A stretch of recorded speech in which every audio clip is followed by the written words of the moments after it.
Human health and disease, ठीक है। अब ये चैप्टर शायद 9th क्लास में भी था आप लोगों का, why do we fall ill, पढ़ा था, करा हुआ है 9th क्लास में। सिलेबस में था या डिलीटेड था? ठीक है। तो अब अगर हम बात करें हेल्थ की, तो हेल्थ क्या होता है? हेल्थ आपका क्या है? हेल्थ और mentally, socially and physically free, इन दोनों टर्म्स में डिफरेंस होता है या नहीं होता? दोनों टर्म्स में डिफरेंस होता है, ठीक है।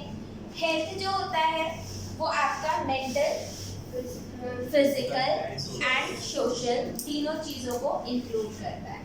आप मेंटली भी फिट होने चाहिए, ठीक है, फिजिकली भी फिट होने चाहिए, प्लस आप सोशली भी फिट होने चाहिए। ये चीज बच्चे हम लोगों ने 9th क्लास में ही पढ़ी है, हालांकि मुझे नहीं पता कि कितना आप लोगों ने पढ़ाया और कितना नहीं पढ़ा, ठीक है। अगर हम बात करें मेंटली फिट होने का, तो इसका क्या मतलब है कि आपके जो भी थॉट्स हैं, अब आप लोगों ने कई पर्सन ऐसे देखे होंगे, ठीक है, पता नहीं, मेरे को यही एक एग्जांपल हर बार याद आता है, जिनके साथ 5 मिनट बैठ जाओ ना, बाय गॉड आप नहीं बैठना पसंद करते, बगल में नहीं बैठना पसंद करते, पता नहीं क्या है लेकिन नहीं करते पसंद। उनको हर सॉल्यूशन बताओ, वो उसकी प्रॉब्लम क्रिएट कर देते हैं।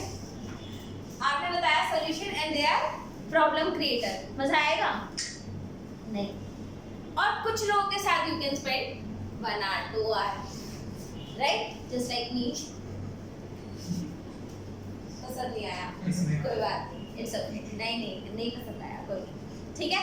तो दोनों में क्या डिफरेंस है? एक बोरिंग पर्सन, बोरिंग का क्या मतलब है? हो सकता है आप भी बोरिंग हो, लेकिन फिर भी आप उसके साथ नहीं बैठना पसंद करते, मेंटालिटी मैच करती है, ठीक है। 2-3 चीजें होती हैं, ठीक है, डेफिनेटली मेंटल स्टेटस जो भी होगा भगवान जाने, ओके। फिजिकल फिट का मतलब तो आप लोगों को मालूम है that you should be free from any kind of disease, ठीक है। सोशली का मतलब क्या होता है? सोशली का मतलब क्या होता है बच्चे? लोगों से इंटरेक्शन, सोशल लाइफ, समाज के साथ, एग्जैक्टली। एक तरीका होता है जिस तरीके से आपको बिहेव करना होता है, ठीक है, और अगर आप उस तरीके से बिहेव नहीं कर रहे हो that means you are not socially fit.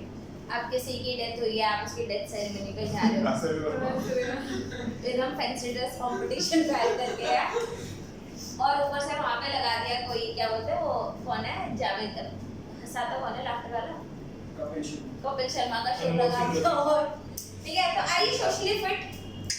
No, then again you are not socially, ठीक है। खैर छोड़ो, क्या हमें चैप्टर में हेल्थ की बात करनी है? यस, एक्चुअली नहीं, we want to talk about अब डिसीज होता क्या है बच्चे? अब सिंपल सी बात है,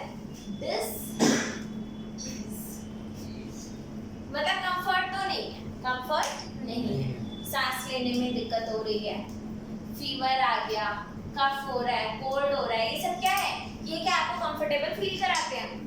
भाई मैं आपके साथ हूँ, नहीं ना, इनका साथ में होना आपके लिए ईज नहीं होता है, डिसीज होता है, राइट। ईज तो पता है ना, इजी, ठीक है। डिसीज के साथ रहना इजी है जी? नहीं, डिसीज के साथ रहना इजी। डिसीज फ्री होने का मतलब ये नहीं होता कि आप 100% हेल्दी होंगे। वैसे अगर हम लोग बात करें, हेल्दी का मतलब ये होता है कि जो भी आपको काम करना चाहिए वो आप ढंग से कर पा रही है। For a teacher, what is the meaning of being healthy? Exactly. अगर टीचर ढंग से पढ़ा पा रहा है that means teacher is healthy.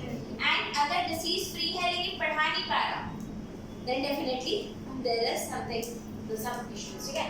अब जी वैसे अगर आप मेंटल की बात करो, मेंटल स्टेटस की बात करो, तो ये वाला जो प्रॉब्लम है वो ज़्यादा रिकॉग्नाइज हुआ है during the period of Covid, ठीक है, क्योंकि बहुत सारे लोगों को जिनको घर में रहने की आदत नहीं थी, घर में रहने की वजह से they have gone through various mental disorders, various, ठीक है। कई लोगों को साइकोलॉजिस्ट के पास भी जाना पड़ा, ओके। तो बहुत सारी चीज़ें होती हैं, वहाँ पर आप फिजिकली फिट हो, फिजिकली फिट हो क्योंकि आपको कोई डिसीज नहीं है, वहां पर आप बेसिकली सोशली भी फिट हो because you know how to behave, ठीक है, but you are not mentally fit. आपको कोई ना कोई बात हमेशा बहुत ज्यादा परेशान कर रही है, या फिर हमेशा एक बात याद रखना, आपके मन में ना कुछ नेगेटिव थॉट्स आते हैं और कुछ पॉजिटिव थॉट आते हैं, और ऐसा तो है नहीं कि क्या जी मतलब पूरे दिन में आप सिर्फ पॉजिटिव सोच सकते हो, नहीं, नेगेटिव थॉट्स आते ही आते हैं, ठीक है, और पॉजिटिव भी आते हैं। तो हम कब बोलते हैं कि हमें मेंटली कोई प्रॉब्लम है? एग्जैक्टली, जब नेगेटिव थॉट्स बहुत ज्यादा हो जाए, पॉजिटिव थॉट्स कम हो जाए, और अगर ये कभी कभी हो रहा है then again it's fine. Am I right? मैं हाँ कुछ गलत बोला? मुझे बता देना, वो साइकोलॉजी का बच्चा है। ये बैठी है अच्छा, फिर मैं तुमसे नहीं पूछूंगी। मैं और अलीना कह रही है मुझे मत पूछो। चलो कोई okay okay, I will check कौन टॉपर है, ठीक है। तो और अगर आपके नेगेटिव थॉट अगर बहुत ज्यादा कंसिस्टेंट हो रहे हैं और बहुत ज्यादा हो रहे हैं, then there is a some concern, आपको कहीं किसी पर जाकर के किसी से बात करनी पड़ेगी। समझ में आ रही बात? तो वो आपका मेंटल फिटनेस की बात। Okay, so we are just talking about disease. Disease कितने टाइप की होती है? बहुत सारी, ठीक है बच्चे। बेसिकली दो टाइप्स होते हैं, क्रोनिक और फैक्शन। 9th क्लास की बात क्रोनिक है, एंड ठीक है। पहला होते हैं आपके जेनेटिक डिसऑर्डर्स, जेनेटिक डिसऑर्डर, ठीक है। दूसरा क्या होता है आपका? एक होता है acquired. Acquired disorder, that means you have acquired that disease after birth. मतलब बर्थ से आपको वो डिसीज नहीं मिली थी, ठीक है, बर्थ के बाद आपने ड्यू टू एनी रीजन आपने एक्वायर कर, ठीक है। तो जेनेटिक डिसऑर्डर्स के बारे में हम लोग बहुत कुछ पढ़ चुके हैं। कौन से चैप्टर में पढ़ा है हम लोगों ने? हमने चैप्टर 4 में भी इसके बारे में पढ़ा है, ठीक है, जिसमें हम लोगों ने सिकल सेल एनीमिया, हीमोफीलिया, ठीक है, ये सब पढ़ा था। चैप्टर 5 में हमने उसका मैकेनिज्म देखा, ठीक है। Chapter molecular basis of inheritance, हमने ये देखा कि एग्जैक्टली कैसे डिसीज होती है, क्या क्या जेनेटिक म्यूटेशंस होते हैं, और जो जेनेटिक म्यूटेशंस होते हैं वो कौन से सेल्स में होते हैं? जर्म सेल्स में होते हैं, ठीक है। और दूसरी डिसीज जो होती है वो एक्वायर्ड है, जो आपको बर्थ के बाद मिला है, ठीक है। और क्या उसका जेनेटिक से कोई लेना देना होगा? मान लो अब किसी को कोल्ड हो गया, तो उसका लेना देना जेनेटिक्स से है क्या? उसका लेना देना जेनेटिक्स से नहीं है। क्यों नहीं है बच्चे? क्योंकि वो आपका जेनेटिक्स को, जीन्स को अफेक्ट नहीं करता। ये बात समझ में आ रही है या नहीं आ रही है? आ रही बात समझ में, ठीक है। ये भी बच्चे तो जेनेटिक डिसऑर्डर्स को ट्रीट करना पॉसिबल है या नहीं है? नहीं। तो जेनेटिक डिसऑर्डर्स का हम फिर क्या कर सकते हैं? किसी तरीके से हम प्रिवेंट कर सकते हैं। डीएनए सीक्वेंस करा के आपको पता चल जाएगा कि ये डिसऑर्डर है, उसको ट्रीट कैसे करोगे, ठीक है।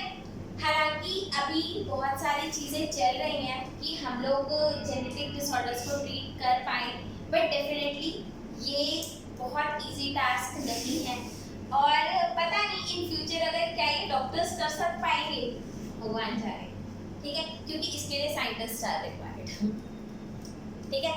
साइंटिस्ट क्यों रिक्वायर्ड है? क्योंकि बहुत सारी रिसर्च और बहुत सारी चीजें करनी होती है। I don't know, there is a slight difference between being doctor and being scientist, बहुत सारा डिफरेंस होता है। ओके, छोड़ो, इनकी बात हमें नहीं करनी है क्योंकि हम ऑलरेडी कर चुके हैं। अब हमें कौन सी डिसीजेस की बात करनी है बच्चे? अब हमें बात करनी है एक्वायर्ड डिसीजेस। तो when we are talking about acquired diseases, ठीक है, अब ये भी दो टाइप की हो सकती है, एक कम्युनिकेबल और एक कौन सी डिसीज होगी? Non communicable.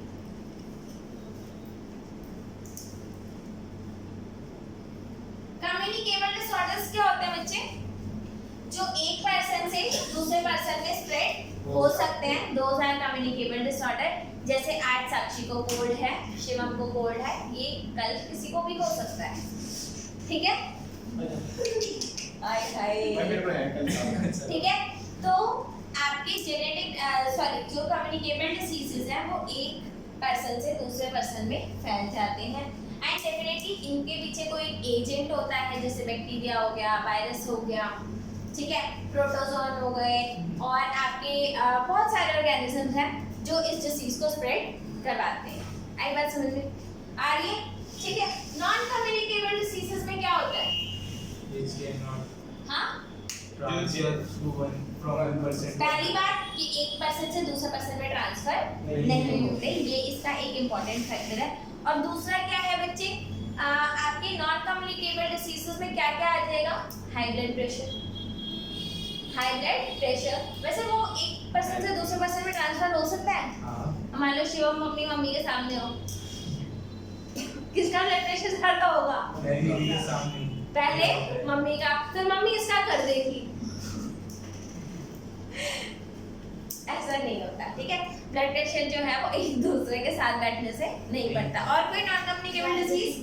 हाँ, डायबिटीज, हाँ, HIV तो कम्युनिकेबल है भैया, वो तो कैंसर तब होता है ना, क्या है? Blood transfusion. क्यों बोला जाता है कि नीडल बार बार चेंज करो? डॉक्टर को बोलो चेंज करें नीडल, 2-4-10 रुपए की आती है। कितने की आती है नीडल? 10-12 रुपए से फालतू की नहीं आती। तो उसके लिए आप एड्स थोड़े लेके बैठ जाओगे? 12 रुपए में जिंदगी हमेशा जरूरी नहीं है बच्चे, 15 की सारे नीडल्स एड्स नहीं कॉज करते। ठीक है, आई बात समझ में? तो आपका एड्स भी जो है वो भी क्या है? कम्युनिकेबल डिसीज है। और नॉन कम्युनिकेबल डिसीज का एग्जांपल बताओ, और बताओ। कैंसर नॉन कम्युनिकेबल है? यस। और डेंगू कम्युनिकेबल है? मच्छर का भी कम्युनिकेबल, नॉन कम्युनिकेबल। और बोलो, और बोलो। बीपी डायबिटीज बता चुके हैं, रिपीट मत करिए। टीबी बैक्टीरियल है, कम्युनिकेबल है। टाइफाइड कम्युनिकेबल है भाई, टाइफाइड कम्युनिकेबल डिसीज है।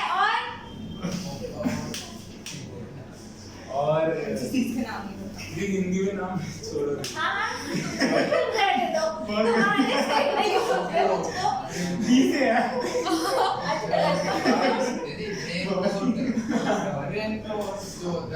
अच्छा, ओके, चलो मान लेते हैं आप, ठीक है। थैलेसीमिया, हाइड्रोफीलिया, जेनेटिक डिसऑर्डर्स के नाम ना बताएं। थायराइड, जेनेटिक अच्छा, sorry। डिसऑर्डर्स के नाम ना बताएं। थायराइड। बच्चे कई सारी डिसीजेस, अब तो ये हो गया आपका, हाँ थायराइड हाँ हाँ हाँ, ठीक है। आपकी किसी एनीमिया, एनीमिया ही बताओ। हमारी बॉडी, हमारी बॉडी में रेड ब्लड सेल्स जब कम हो जाते हैं तो एनीमिया होता है, वो भी आपका क्या है? हाँ, नॉन कम्युनिकेबल है। अब कोई भी टाइप की जो डेफिशिएंसी से जो डिसीज होती है, ठीक है, डेफिशिएंसी से। अब मेरे चश्मा लगाया, अब मेरे साथ में ला लोगे तो चश्मा थोड़े लग जाएगा, ठीक है? तो वो भी क्या, अरे हाइपरमेट्रोपिया, मायोपिया, प्रेसबायोपिया, बताओ। और ये हैवी एक्वायर्ड, राइट, डिसीजेस या जो भी आपके अंदर कमी या किसी, देखो अब इसमें कुछ डिसीजेस होती हैं जो डेफिशिएंसी की वजह से होती है। ये हाइपरमेट्रोपिया वगैरह की डिजीज क्या है? नहीं, ये तो बड़ा ईज देता है ना आपको। तो भाई तो मेरे को ये भी ये बात समझ में आई? Yes. तो ये हो गया आपका। और कुछ डिसीजेस होती है लाइफस्टाइल डिसीजेस। लाइफस्टाइल डिसीजेस बोले तो डिप्रेशन या शिवम सोच रहा है साक्षी इतना बढ़ती है। OCD, ऑब्सेसिव क्लीनिंग डिसऑर्डर ही होता है ना, बताओ, वो भी एक बीमारी है। घर को साफ करना भी एक बीमारी है। मेरी मम्मी को मेरे को लगता है। तो मुझे बस भयंकर सोच करके भी दुख हो रहा है। चलो ओके, बीमारी उनको है, सहना इससे बढ़ता है। चलो ओके, खैर छोड़ो, नॉन कम्युनिकेबल। आपकी लाइफस्टाइल डिसीजेस में पहला सबसे जो आता है वो डायबिटीज होता है। वो आपको आपके लाइफस्टाइल की वजह से होता है। जिस भी तरीके से अगर आप एक्सरसाइज नहीं करते हो, बहुत सारे डिसीजेस का एक ही कारण होता है कि आप एक्सरसाइज नहीं करते हो। अगर आप एक्सरसाइज रेगुलर एक्सरसाइज करोगे तो डेफिनेटली बहुत सारी ओबेसिटी वगैरह की वजह से बहुत सारी प्रॉब्लम्स होती है। यस, कैंसर को लाइफस्टाइल डिजीज बोलेंगे। लंग कैंसर को नॉट नो, तुम कह रहे हो सिगरेट पीने की वजह से? वो भी तो लाइफस्टाइल के और लाइफस्टाइल से जुड़ी। चलो कोई नहीं, ओके, ये बात समझ में आ गया। Yes. अब किसी डिसीज को हम आइडेंटिफाई कैसे कर पाते हैं कि हमारे को डिसीज है? There are some science and symptoms, बहुत सारे सिम्टम्स होते हैं जिसकी वजह से हम आइडेंटिफाई कर पाते हैं। मोस्ट कॉमन सिम्टम्स अगर आप देखोगे, फीवर, Yes. हेडेक, ठीक है, ये सारे आपके सिम्टम्स हैं जो डेफिनेटली आपको बताते हैं कि कुछ तो प्रॉब्लम है। क्या फीवर किसी एक पर्टिकुलर डिसीज का सिम्टम है? नहीं। नो। आपको कोई सा भी वायरल या फिर बैक्टीरियल अगर डिसीज होती है तो आपको फीवर आता ही आता है। और फीवर का आना, फीवर आता क्यों है वैसे? और फीवर का आना अच्छा होता है या बुरा होता है?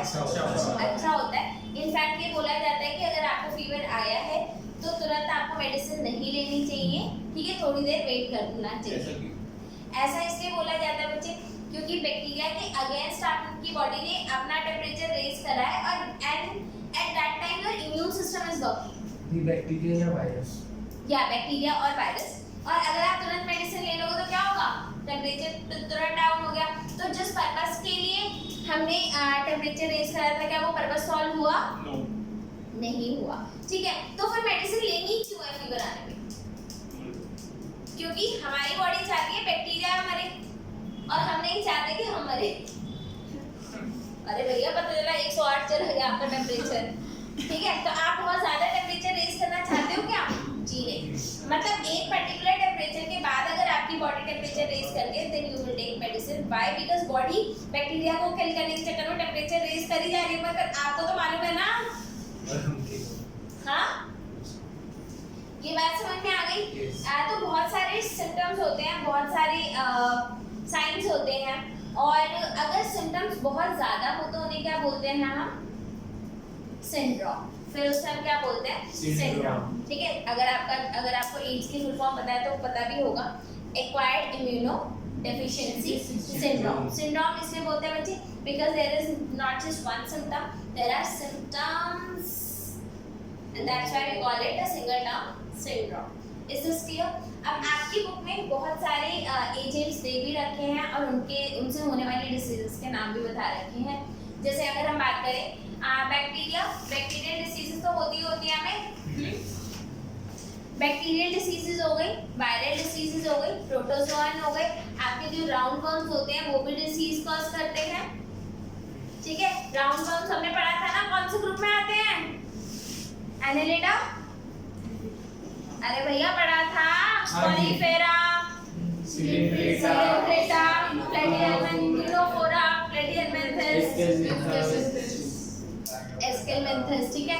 तो उसके अंदर आपके राउंड वर्म्स आते थे, वो भी डिसीज कॉज करते हैं। फिर आपके फंगल इन्फेक्शंस भी होते हैं आपको। उसके बाद और कौन से इन्फेक्शन होते हैं? फंगल इन्फेक्शन होगा, प्रोटोजोआन, प्रोटोजोआन मालूम है आपको? प्रोटोजोआ क्या करता है?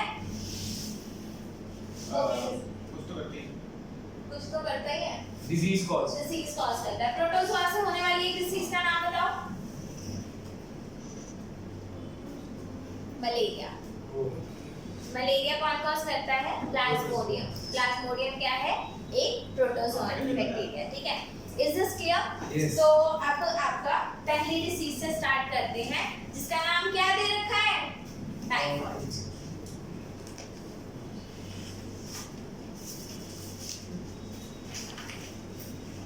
टाइफाइड से स्टार्ट करते हैं। देखो भाई, हाँ दिखाओ यार, तुम लोगों को टाइफाइड ही नहीं लिखा, ऐसे कैसे नाम चलेगा? ये रहा ना।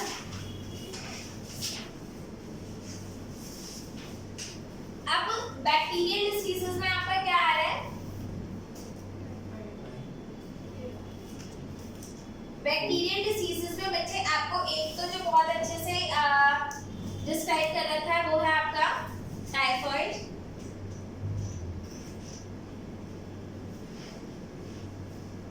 फिर कौन सा है आपका?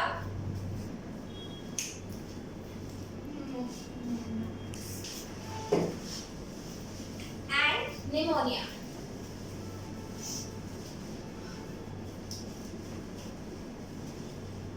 ये दो डिसीजेस बहुत अच्छे से डिस्क्राइब कर रखे हैं आपकी एनसीईआरटी में। बाकी डिसीजेस के नाम दे रखे हैं जो बैक्टीरियल डिसीजेस है। पहली डिसीज कौन सी है जो आपकी बैक्टीरियल है? डिप्थीरिया भी दे रखा है और प्लेग भी दे रखा है। Okay, is this clear? Typhoid कौन कॉज करता है? इसका कॉजल एजेंट कौन है? Salmonella typhi. साल्मोनेला टाइफ। ये क्या है आपका? बैक्टीरिया। ये आपका क्या है? बैक्टीरियल डिसीजेस की बात कर रहे हैं हम। तो ये आपका एक बैक्टीरिया है। और ये डिसीज हमें होती कैसी है? आपको से कौन से ऐसे लोग हैं जिन्होंने टाइफाइड सर से सफर किया हुआ है? साक्षी को मिली हो टाइफाइड? अजय, दीपांशी, मयंक? अब मुझे तो 12th क्लास में 2 बार हुआ था। 2 बार। हाँ, मैं 12th क्लास में 2 बार हुआ था। And I will tell you the reason क्यों 2 बार हुआ था। एक मुझे तो इतनी पहले हुआ था कि मेरे माँ बाप ने बताया मेरे को ये कभी क्या? नहीं बच्चे नहीं। फिर तो बायो में हुई थी लेकिन ओके, लेकिन टर्म वर्ड में होगी। उसके बाद तो मार्क्स सही आए थे। तो अभी तक ध्यान दो। टाइफाइड जो है वो बैक्टीरियल डिसीजेस है। पहली बात, ये होता किसकी वजह से है?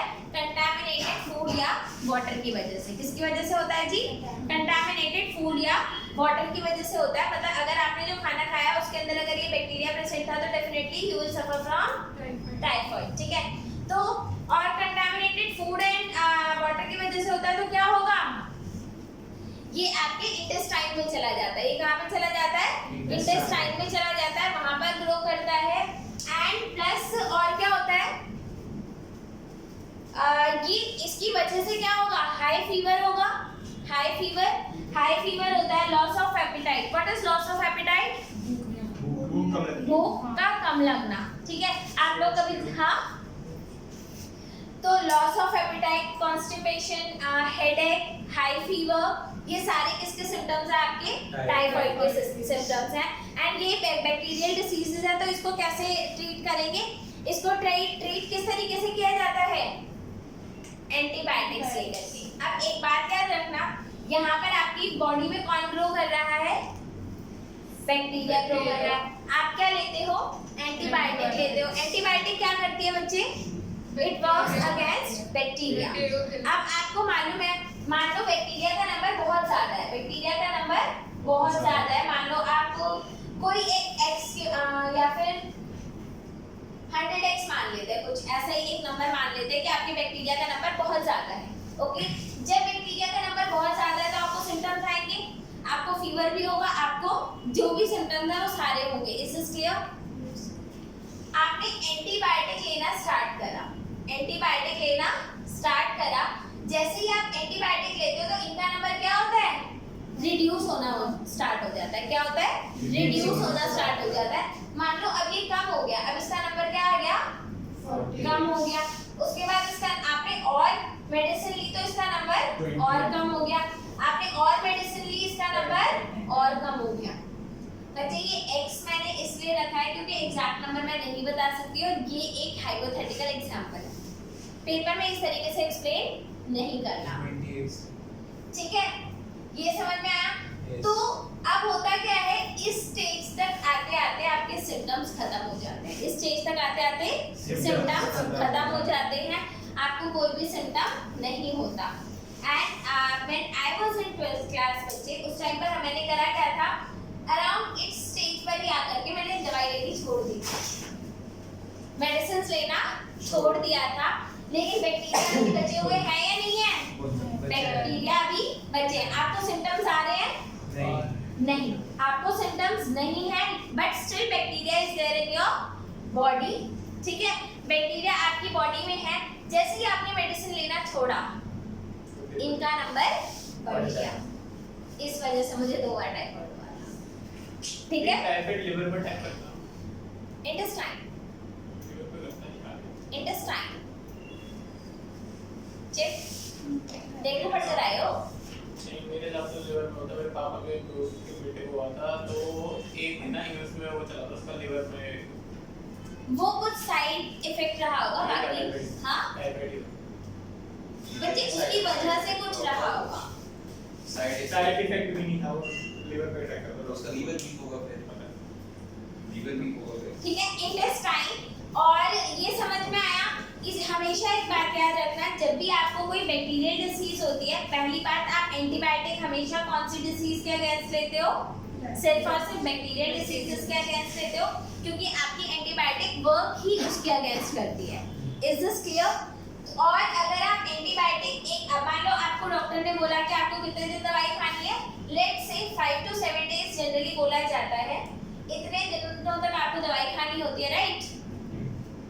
और 4 डेज में आपका ऑलमोस्ट सिम्टम्स खत्म हो जाते हैं, 4-5 डेज में सिम्टम्स खत्म हो जाते हैं। आपने जैसे ही लास्ट डे वाली मेडिसिन नहीं खाई तो क्या होगा? आपके बैक्टीरिया दोबारा ग्रो कर जाएंगे। इसीलिए डॉक्टर जितने टाइम के लिए आपको दवाई खाने के लिए बोलता है, उतना टाइम आपको दवाई खानी चाहिए। ये बात समझ में आया? And this is not only true for your typhoid, it is true for all the bacterial diseases. कोई भी बैक्टीरियल डिसीज हुई है तो आपको एंटीबायोटिक का कोर्स पूरा लेना चाहिए। इनफैक्ट इसको हम बोलते भी एंटीबायोटिक्स का कोर्स है। कोर्स क्यों बोलते हैं? क्योंकि आपको पूरा इसको कंप्लीट करना होता है पहली बार, और ऐसा नहीं करना होता 7 दिन की दवाई दी है, डबल खा के 3.5 दिन में खत्म कर दी। भाई बैक्टीरिया को उल्लू थोड़े बना रहे हो, ठीक है? वो तो अपने हिसाब से ही काम करेगा। Is this clear? यहाँ तक की बात समझ में आया या नहीं आया? ये बात हम लोगों को समझ में आ गई। हाँ बोलो। आपको पहले टाइफाइड 2 बार हुआ या चैप्टर क्या क्या? ये चैप्टर पढ़ने से पहले आपको टाइफाइड हुआ था? नहीं, टाइफाइड होने के बाद मैंने ये चैप्टर पढ़ा था, मेरे को सारे सिम्टम्स पता थे इसके, ठीक है? मेरे को सिम्टम्स याद करने की जरूरत नहीं पड़ी थी, क्योंकि वो सारे सिम्टम्स मैंने 2 बार प्रैक्टिकल किए हो थे। गया था। मैं सबसे ज्यादा बीमार 12th क्लास में पढ़ी। आई नो, समझ गए तुम बातों को। परसेंटेज आएगी हाँ, परसेंटेज पर्सनल बातें ऐसे वीडियो में नहीं पूछा करते, ठीक है? अब इधर सुनो। तो क्या बताया? ये कौन सा बैक्टीरिया आपका कॉज करता है? सैल्मोनेला टाइफाइड कॉज करता है। अब मान लो अगर आपको टाइफाइड हुआ और कुछ लोग थोड़े महान टाइप के से होते हैं, मैं दवाई नहीं लूंगा, मैं अपने आप ही ठीक हो जाऊंगा, बुखार है कोई बात नहीं, मैं ठीक हो जाऊंगा, बोलते हैं ना ऐसा। बहुत सारे ऐसे लोग होते हैं। ओके, अगर आप टाइफाइड के केस में दवाई ना लो तो क्या होगा? मर जाओगे। राम राम बच्चे, टाइफाइड आपका अपने आप ठीक नहीं होता, आपकी कंडीशन बहुत ज़्यादा सिवियर हो जाएगी। और सिवियर केसेस में क्या होता है बच्चे? आपका जो बैक्टीरिया है वो इंटेस्टाइन में परफोरेशंस कर देता है। क्या कर देता है? परफोरेशन का मतलब क्या होता है? उसमें पोर्स बना देता है, आपके स्मॉल इंटेस्टाइन में पोर्स बना देता है, एंड इसकी वजह से डेफिनेटली आपकी डेथ हो जाएगी, ठीक है? तो टाइफाइड या कोई भी आपकी बैक्टीरियल डिसीजेज होती है, उसके लिए एंटीबायोटिक लेना जरूरी होता है। Is this clear? अब ये हो गया। सीवियर केसेस में क्या हो गया आपको बता दिया, इंटेस्टाइनल परफोरेशंस होते हैं एंड आपको डेथ भी हो सकती है। अब एक बंदी थी है जिसका नाम था टाइफाइड मेरी, मेलन मेरी नाम था, ठीक है? उसका नाम क्या था? मेलन मेरी नाम था। उसका रेस्टोरेंट था, खाना बनाती थी वो, ठीक है? और वो खुद खाना बनाती थी and she was suffering from typhoid. और क्योंकि उसको टाइफाइड था, वो खाना बनाती थी, तो उसका खाना हमेशा कैसा होता था? कंटामिनेटेड होता था। जितने लोगों ने भी उसका खाना खाया था उसके बाद उनको क्या हो गया था? टाइफाइड हो गया था। और उस टाइम क्योंकि इस डिसीज के बारे में इतना नहीं मालूम था। ऐसे ही फेंका हाँ? हाँ, yes, it is communicable, okay? तो इसीलिए उस बंदी का नाम ही क्या रखा है? टाइफाइड मेरी रखा हुआ है, और इसका नाम आपके एनसीईआरटी में मेंशन है। इसका नाम एनसीईआरटी में दे रखा है। और कौन से टेस्ट से हम कंफर्म करते हैं कि आपको टाइफाइड है? उसका टेस्ट का नाम जरूर याद रखना, विडाल टेस्ट होता है, जिससे आप कंफर्म करते हो। टाइफाइड से आपका क्वेश्चन पूछा जा सकता है। तो पहली बात तो क्या है, कौन कॉज करता है? Salmonella typhi. उसके बाद सिम्टम्स क्या है? लॉस ऑफ एपेटाइट, ठीक है, और हेडेक, ये सारे इसके सिम्टम्स हैं। हाई फीवर इसके अंदर होता है। सीवियर केसेस में क्या होगा, इंटेस्टाइनल परफोरेशन हो जाएंगे। टाइफाइड मेरी या मेलन मेरी कौन था, मेरी मेलन, ये कौन थी जिसने टाइफाइड फैलाया था। ओके, इसको किससे कंफर्म करते हैं, विडाई टेस्ट से कंफर्म करते हैं। ये सारी बातें याद कर लोगे पक्का। दूसरी डिसीज में से हमारी कौन सी है, दूसरी डिसीज आपकी निमोनिया है। और निमोनिया में क्या हुआ था भाई, निमोनिया में क्या होता है, निमोनिया में और डेंगू में क्या होता है, नहीं निमोनिया में डेंगू होगा।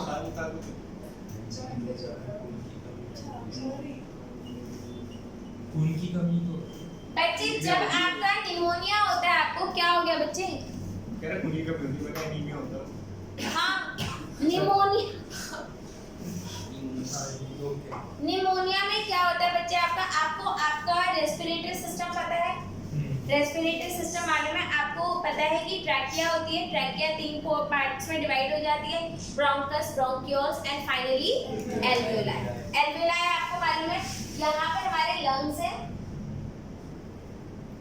ठीक है, और आपको मालूम है यहाँ पे जो बलून लाइक स्ट्रक्चर है उसे हम क्या बोलते हैं, alveoli. Alveoli, this is known as alveoli.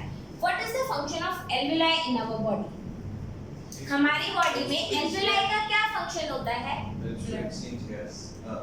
it is the actual site where exchange of gases occurs, ठीक है, यहाँ पर आपका क्या होता है, गैसेस का एक्सचेंज होता है, राइट। आपका O2 जो है वो आपके ब्लड में आ जाएगा, CO2 आपके लंग्स में चला जाता है, and that is known as your क्या, alveoli. This is the function of alveoli.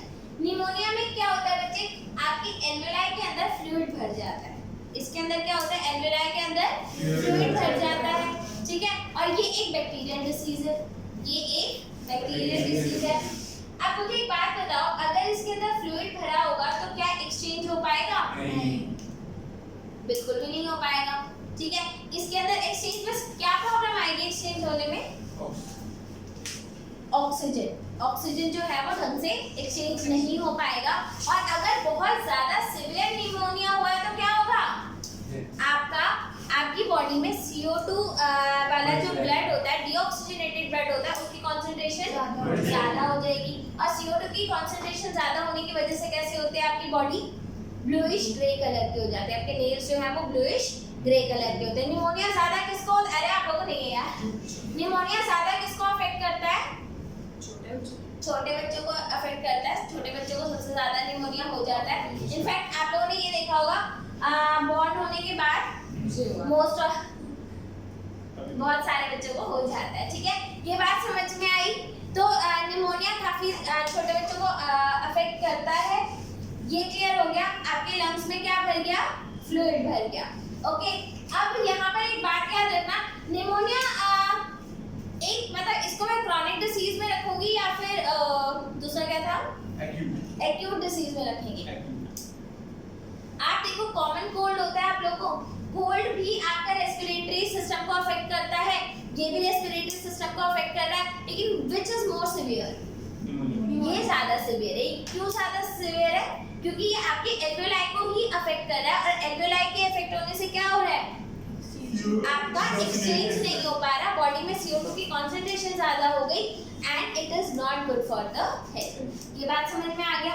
और आपका निमोनिया कॉज कौन करता है, स्ट्रेप्टोकोकस निमोनिया पढ़ा था, कहाँ पढ़ा था, जब हमने किसको निमोनिया करवाया था, और इकोलाई को निमोनिया करवा दिया, इकोलाई का रेस्पिरेटरी सिस्टम नहीं, वो और आ गया चूहे को, चूहा बच्चे, चूहा, ठीक है। तो आपका निमोनिया कौन कॉज करते हैं, 2 बैक्टीरिया होते हैं जो कॉज करते हैं, पहला कौन सा है, स्ट्रेप्टोकोकस निमोनिया है, दूसरा कौन सा है, हीमोफिलस इन्फ्लुएंजा, ठीक है। ये 2 बैक्टीरिया हैं, ये दोनों ही आपकी क्या कॉज करते हैं,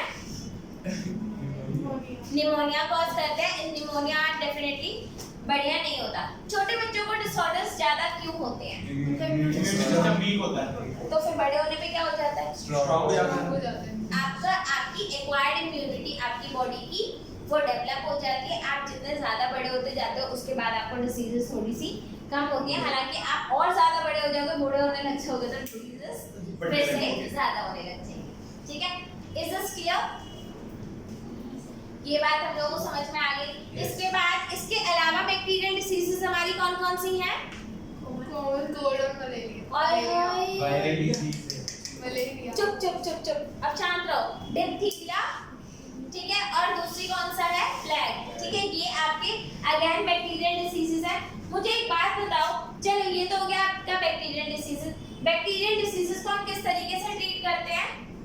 एंटीबायोटिक्स लेकर के हम बैक्टीरियल डिसीजेस को ट्रीट कर देते हैं। ओके, अब वायरल डिसीजेस के नाम बताओ। Common cold, common cold, corona virus, common cold and malaria, malaria नहीं होता बच्चे। कॉमन कोल्ड हो गया आपका, डेंगू हो गया आपका, डेंगू हो गया आपका, ठीक है, और आपका हाँ यस बच्चे, डेंगू आपका वायरल है। आप लोगों ने वो सुना है, क्या बोलते हैं आपको, एक और डिसीज होती है जिसे हम बोलते हैं छोटी माता बड़ी माता। कभी हुआ है? कभी हुआ है? ठीक है, बड़ी माता को क्या बोलते हैं? Chicken pox. छोटी माता को क्या बोलते हैं? स्मॉल पॉक्स हुआ है। ठीक है, अजय कभी नहीं हुआ? होगा। That is nice. कभी ना कभी तो होगा, एक बार होता है। ऐसा कहा जाता है कि एक बार होता है। ठीक है, इज दिस क्लियर? तो आप हाँ मेरे पापा को अब जाके हुआ। कोई नहीं, तुम्हारे चांसेस है हो जाएगा। ठीक है, ये बात समझ में आई। अब एक बात बताओ उसको, मतलब ये थोड़ा आउट ऑफ टॉपिक है, मतलब हाँ ऑफ टॉपिक है इस चैप्टर से लेकर। आपकी small pox and chicken pox को छोटी माता और बड़ी माता क्यों बोलते हैं? इंडिया में नदी को बहुत साफ किया जाता है। Exactly, this is the reason. ठीक है बच्चे, पहली बात, ये दोनों वायरल डिसीजेस हैं, ये दोनों वायरल डिसीजेस हैं। क्या इनके लिए कोई ट्रीटमेंट अवेलेबल है? जी नहीं। ठीक है, इनके लिए कोई ट्रीटमेंट अवेलेबल नहीं है। और ये कम्युनिकेबल भी है। क्या है? कम्युनिकेबल है, यानी कि एक पर्सन से दूसरे पर्सन को हो सकता है। तो और जिस पर्सन को हुआ है उसके लिए भी सबसे ज़्यादा इंपॉर्टेंट क्या होता है? Hygienic conditions are very much important. और इंडिया में सबसे ज़्यादा साफ सफाई कहाँ करी जाती है? मंदिरों में करी जाती है, इसीलिए इसको छोटी माता और बड़ी माता बोलते हैं। इनफैक्ट अगर किसी को स्मॉल पॉक्स या चिकन पॉक्स हो रखा है, उसके खाने की थाली वगैरह भी थोड़ी अलग कर दी जाती है। क्यों अलग कर दी जाती है? साफ सुथरा सब कुछ दिया जाता है, लेकिन अलग दिया जाता है। दीदी मैं तो नहाया भी नहीं, तो डॉक्टर क्यों कहते हैं कि तुम्हें टंग में डेटॉल को मिक्स नहीं अलाउड?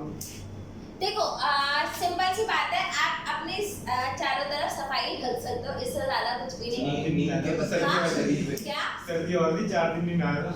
स्मॉल पॉक्स हुआ था? चिकन पॉक्स एक जो होता है वो आपका आई थिंक महीने भर तक रहता है, और एक होता है जो हाँ मेरा महीने वाला। ओके, और एक आपका स्मॉल पॉक्स होता है वो आपका 4 से 5 दिनों में, हाँ एक हफ्ते के अंदर वो ठीक हो जाता है। ठीक है, हाँ तो वो स्मॉल पॉक्स होता है। वायरल डिसीजेस का अगर मैं वायरल डिसीजेस का ट्रीटमेंट क्यों पॉसिबल नहीं होता? क्योंकि वो अपना क्या बोलते हैं, क्योंकि वायरल जितने भी वायरसेस होते हैं बच्चे, वो सिर्फ और सिर्फ अपना डीएनए हमारे जीनोम में इंटीग्रेट करते हैं। आपके वायरसेस क्या करते हैं? अपना डीएनए हमारे जीनोम में इंटीग्रेट करते हैं। और क्या हम डीएनए के अगेंस्ट कुछ कर सकते हैं? नहीं। हम अपने डीएनए के अगेंस्ट क्योंकि कुछ नहीं कर सकते, इसलिए इम्यूनिटी सिस्टम का आपका जो है इनके, अच्छा तो क्या हम वायरल डिसीजेस को ट्रीट ही नहीं करते? हमारी बॉडी करती है। बच्चे उनका सिम्टम बेस्ड ट्रीटमेंट किया जाता है। आपके जो ट्रीटमेंट होते हैं वो 2 तरीके के होते हैं। एक होता है आपका सिम्टम बेस्ड ट्रीटमेंट, मतलब आप किसी कॉजल ऑर्गेनिज्म को नहीं मार रहे हो, आप क्या कर रहे हो, जो सिम्टम्स आए हैं उनको कम कर रहे हो। ठीक है, जैसे डेंगू में आपको जब भी फीवर आता है तो डॉक्टर आपको क्या दे देता है? पैरासीटामोल दे देता है। ठीक है, और डेंगू में जनरली आपको पैरासीटामोल ही दिया जाता है। जब कोविड हुआ था तो क्या बट रहा था? डोलो और पैरासीटामोल, 2 ही दवाइयां बट रही थी। कोविड हमारा कौन सा डिसीज है? विटामिन सी की टैबलेट्स भी। हाँ, Viral- विटामिन सी की टैबलेट क्यों दे रहे थे मैं? इम्यूनिटी एग्जैक्टली, इम्यूनिटी बढ़ाने के लिए। ठीक है, इम्यूनिटी बढ़ाने के लिए विटामिन सी की टैबलेट दे रहे थे, बहुत सारी टैबलेट उन लोगों ने दिया था, जिंक वाला भी देते हैं, तो वो सारे याद है। नहीं आपको एक कुछ याद आया कि भैया ने सुना है कि आपके लिए आया है हाँ। टैबलेट्स ये भाई लेकर आया था। हाँ, बिल्कुल ही हुआ 2 बार। और पहला कोविड में को दिवाली वाले दिन हुआ था। वैक्सीन लगवाई थी तो मुझे 8 दिन का फीवर हुआ था 8 दिन? मैं वो तुम्हारे तो वैक्सीन के साथ ही झगड़ा हो गया। वैक्सीन के बाद ही पता नहीं हाँ, मतलब मैं वैक्सीन लगवा के घर पे ही पहुंचा था 101 का वो वैक्सीन का होगा। पता नहीं मेरे को तो। एक दिन होता है हाँ वो सिर्फ एक दिन होता हाँ, मोस्टली 1 दिन होता है। मैं पता चलो कोई बात नहीं, इट्स ओके। खैर मेरे को कोविड में भी कुछ बहुत ज़्यादा नहीं हुआ था। इट वाज एक बारी फीवर था, ओनली 99.5, उससे ऊपर गया नहीं था। 103 का था। दूसरी बार मेरा 102 गया था। खैर छोड़ो, कोविड में भी, कोविड के केस में भी क्या होता है बच्चे, कोविड भी आपका वायरल डिसऑर्डर है, ठीक है, इसीलिए उसमें भी हम लोग वायरस को नहीं मार सकते। तो हम 2 काम करते हैं। पहला, अपना इम्यून सिस्टम स्ट्रॉन्ग करना, जैसे कि विटामिन सी या जिंक टैबलेट लेकर हो गया। और दूसरा हम क्या करते हैं, सिम्टम बेस्ड ट्रीटमेंट करते हैं। बुखार आया तो आपने बुखार की टैबलेट ले लिया। Is this clear? और वायरल डिसीजेस को इस तरीके से ट्रीट नहीं किया जा सकता। आपका पहला वायरल डिसीज जिससे हम सब ने कभी ना कभी तो सफर किया हुआ है, वो है आपका कॉमन कोल्ड। वो क्या है? Common cold. कॉमन कोल्ड कौन से वायरस कॉज करते हैं? राइनो वायरस, ठीक है। हाँ, हाँ जी ये आपका कॉमन कोल्ड। और बच्चे की हाईली इन्फेक्शियस होते हैं, जितने भी वायरल डिसऑर्डर्स होते हैं ये हाईली इन्फेक्शियस होते हैं, यानी एक पर्सन से दूसरे पर्सन में डेफिनेटली फैल जाते हैं। अगर आप मास्क लगा लो तो नहीं फैलेगा। लेकिन लोग मास्क लगाते ही नहीं हैं। Is this clear? तो आपका कॉमन कोल्ड के अंदर भी क्या होता है, रेस्पिरेटरी ट्रैक्ट आपका अफेक्टेड होता है, लेकिन क्या लंग्स अफेक्टेड होते हैं? नहीं। आपका जो और ये कितने दिन तक चलता है कॉमन कोल्ड? 5 से 6 दिन चलता है, 7 दिन 8 दिन, इससे फालतू नहीं चलता। इतने दिनों में आप ठीक भी हो जाते हो। वायरल डिसीजेस अपने आप कैसे ठीक हो जाती हैं और बैक्टीरियल नहीं होती? अच्छा, इस बात को प्लीज ध्यान से सुनना, प्लीज ध्यान से सुनो। वायरल डिसीजेस अपने आप ठीक हो जाती हैं, बैक्टीरियल डिसीजेस अपने आप ठीक होती हैं? नहीं। इसका मतलब क्या है, बैक्टीरिया को पता है मेरे अगेंस्ट एंटीबायोटिक बनी है, वायरस को पता है कि मेरे अगेंस्ट एंटीबायोटिक नहीं है, तो बैक्टीरिया अपने आप ठीक नहीं होता और वायरस अपने आप ठीक हो जाता है, ऐसा? तो क्या कारण है कि वायरल डिसीजेस हमेशा अपने आप ठीक हो जाती हैं? हमारी इम्यूनिटी स्ट्रांग और बैक्टीरिया के केस में वो तो उसमें पता नहीं बैक्टीरिया को पता है कि दुकान पे एंटीबायोटिक अवेलेबल है और ये इंसान खा नहीं रहा, कंजूस है। Viral disease direct immunity system पे अटैक कर देती बैक्टीरिया अपने आप को ग्रो करता रहता है, है, इवॉल्व किया है। हमारी बॉडी एंटीबॉडीज बनाती है। एंटीबायोटिक्स बच्चे अब कुछ है यार। अब सारी डिजीज अब कैसे जाऊंगी मैं? चलो कोई नहीं, ओके। बच्चे एक बात याद रखना यहाँ पर, ठीक है, जो आपकी बैक्टीरियल डिसीजेस होती हैं, ठीक है, उसके लिए हमने पहली बार एंटीबायोटिक्स डेवलप कर लिया है, ओके। उस केस में, हालांकि ये मेरा खुद का आंसर है, I really don't know, we need to confirm it, या फिर पता नहीं, भगवान जाने। क्योंकि आपका इम्यून सिस्टम, आपने क्या करा, आपको बैक्टीरियल डिसीज हुआ, आपने उसके अगेंस्ट क्या ले लिया? एंटीबायोटिक ले लिया, ठीक है। अब आपका बैक्टीरिया किससे लड़ाई कर रहा है? आपके एंटीबायोटिक से लड़ रहा है या आपके इम्यून सिस्टम से? आपके एंटीबायोटिक से लड़ रहा है, ठीक है। तो आपका बैक्टीरिया कब ज्यादा स्ट्रांग होगा? जब वो आपके इम्यून सिस्टम से लड़ रहा है या एंटीबायोटिक से?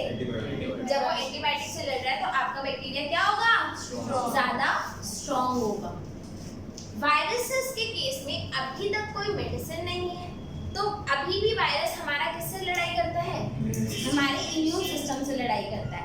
And we all are alive, ये इस बात का सबूत है कि हमारा immune system works better than the virus. और एक चीज और होती है बच्चे, जो जिस सेल में वायरस इन्फेक्शन कॉज करता है, ठीक है, डिसीज एक्चुअल में होती क्या है? Disease is your battle between the pathogen and the host. आपके होस्ट और आपके पैथोजन के बीच में क्या है?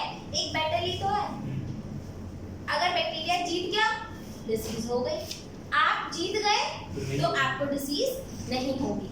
क्या हमें डिसीज जो है वो हमेशा होती है? साल में कितने दिन बीमार पड़ते हो यार? 1 बार, 2 बार, 3 बार, पूरे साल बीमार पड़े होते हैं? नहीं। लेकिन क्या हर टाइम हमारे पास बैक्टीरिया होता है? यस।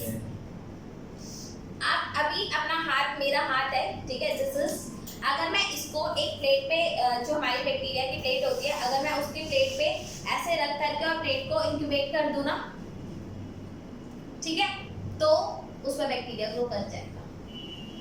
क्यों कर जाएगा? क्योंकि हमारे हाथों, अरे नालायक, कतई नालायक प्लीज सीख है, ठीक है।